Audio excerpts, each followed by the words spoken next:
President Trump has announced that he has cancelled planned strikes against Iran. Multiple sources had told CBS News, the BBC's American media partner, that the US and Israel were planning what would have been one of the harshest bombing campaigns to date against energy infrastructure targets across the country. In a post on his Truth Social platform, he said he was holding off at the request of Iran and other Middle Eastern countries, provided a deal was quickly reached. Such a deal would include the immediate opening of the Strait of Hormuz.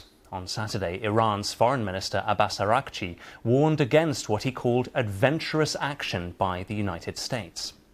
Let's speak to Mehran Kamrava, who is professor at Georgetown University in Qatar, where he runs the Iranian Studies Unit at the Arab Center for Research and Policy Studies. Mehran, very good to have you with us.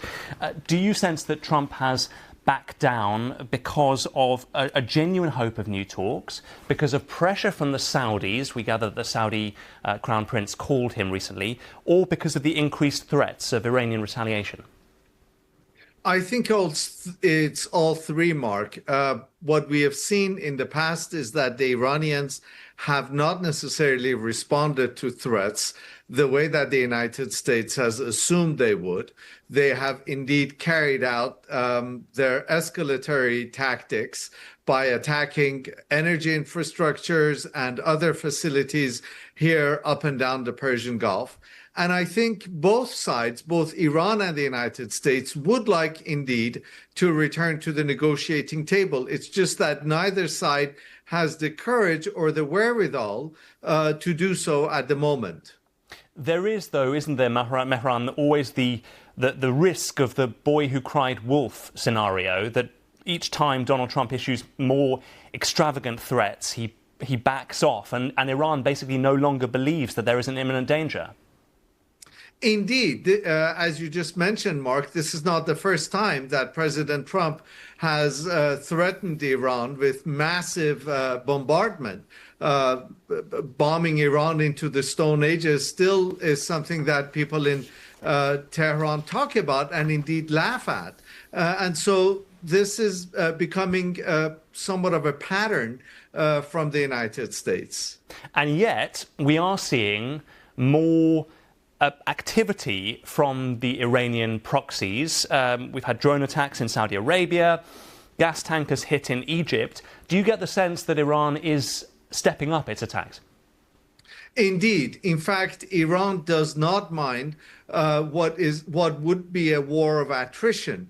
They want to see a prolonged conflict whereby the costs of America's military presence in the region, not just the war on Iran, but its military presence, would be prohibitive and would result in the United States withdrawing from at least the Persian Gulf, if not the rest of the Middle East. Yeah, I mean, there was talk of the US planning these attacks in conjunction with Israel. It would have been the first Israeli attacks in Iran since the initial phase of the war. And now Trump is saying that Israel has also committed to new talks. Do you get the sense that Trump is imposing his will on Benjamin Netanyahu on this? Certainly. The Israelis would not mind a reignition of a major conflict with Iran. But the Americans have been much more pragmatic. We have heard reports that American weapons are running low. We have seen that the costs here in the region of Iranian bombardment is extremely high. And so there's a very different perception in Washington than there is in Israel. And the United States has once again appeared to have prevailed on Israel not to reignite a full-scale war on Iran. Mehran Kamrava, professor at Georgetown University in Qatar. Always good to get your thoughts. Thanks very much.